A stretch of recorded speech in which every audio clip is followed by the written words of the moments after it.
आता हे ना घराला थंड करण्यासाठी इथं आम्ही पेंट बनवत आहोत. त्यामध्ये व्हाईट सीम आणि फेविकॉल म्हणजे जो पेंटमध्ये वापरतात तो फेविकॉल वापरला इथं. आणि याचं प्रमाणही म्हणजे 10 लिटर पाणी आहे आणि 5 किलो व्हाईट सीम आणि अर्धा किलोचा फेविकॉलचं पॅकेट असं आहे याचं प्रमाण. आता हे लावायचं आहे मला स्लॅबवरती आणि यामुळे आता थंड लागते की नाही माहिती नाही. त्यासाठी थोडंसं आधी आम्ही डेमो करून बघितला, म्हणजे थोडंसं लावून बघितलं आणि जर याचा रिझल्ट चांगला आला तर मग पूर्ण स्लॅबला म्हणजे जेवढे आपल्या बेडरूम्स आहेत त्याच्यावरती तेवढं लावून घेणार आहोत. पण याचा मग रिझल्टही खूप छान आला, कारण आधी एक वेळेस थोडासा भाग लावून घेतला आणि मग नंतर बघितलं तर त्यावरती अगदीच उन्हातसुद्धा पायालाही पोळत नव्हतं. बिना चप्पलचं जरी आपण उभं राहिलं तरी वरतून ऊन लागत होतं पण खाली पायांना थंडगार लागत होतं.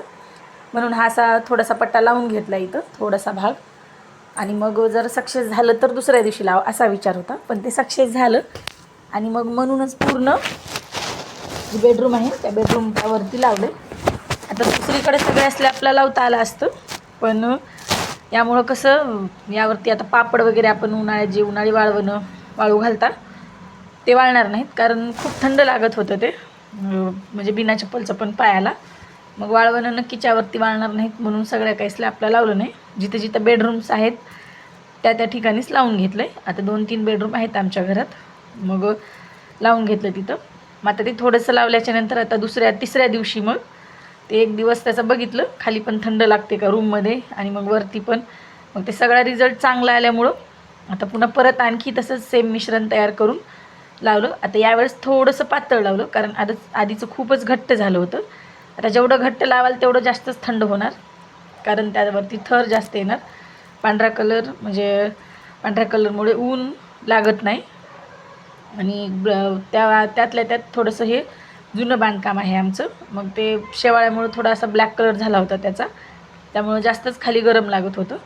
फायनली मग आता सगळ्या बेडरूमवरती लावून घेतलं आहे मग स्लॅब पूर्णच. आणि खरंच याचा रिझल्ट एवढा चांगला आहे आणि कमी खर्चात होणार आहे. त्यामुळंच मग आता आहोनी आणि आम्ही दोघांनी मिळून हे सगळं काही लावून घेतलं. आता लेकरांची तर लुडबुड तुम्ही मध्ये बघितलीच असेल. लेकरांना कसं छान वाटतं असं सगळं काही हे करायला. आणि खरंच ज्यांच्या घरी आता म्हणजे ज्यांच्या प्रत्येकाच्याच घरी खूप गरमी होते आता उन्हाळ्याच्या दिवसात, तर हे सोल्युशन खूप छान आहे आणि याचा रिझल्टही खूप मस्त आहे. आता आम्ही तर केलं आहे आणि खरंच तुम्हाला जर उपयोगाचं वाटलं तर तुम्ही नक्की ट्राय करून बघा. मग आता सगळं लावल्याच्या नंतरही इथं हे असं आता प्रॅक्टिकली करून पाहिलं मी. मग पायामध्ये चप्पल घालतासुद्धा हे खूप थंड लागत होतं, म्हणजे पोळतच नव्हतं थोडंसुद्धा पायाला, थोडंसुद्धा गरम असं जाणवलंच नाही. त्यामुळंच.